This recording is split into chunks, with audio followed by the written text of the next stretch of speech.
I've been attached with the feeling of them waking up with you by my side.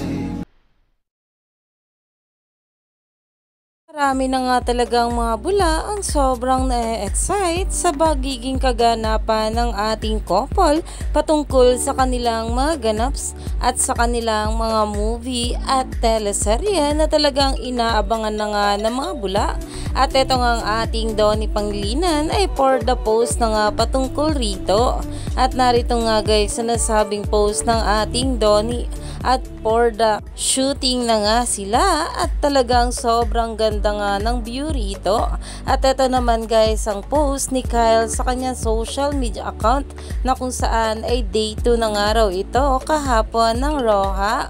Kaya naman umani nga agad ito ng maraming komento mula sa mga bula na ayon nga guys sa kanila, Donnie yesterday and Kyle today, late pack up last night and early start today. Let's go boys! Hashtag Roha is rolling. Iyan na nga guys ngayon ang pinag-uusapan dahil alam naman natin na kahit nasa solo era nga itong ating couple ay talagang for the suporta pa rin sila sa isa't isa. Kaya naman stay tuned lang tayo for more update kila Donnie at Belle sa mga susunod pa na ayuda.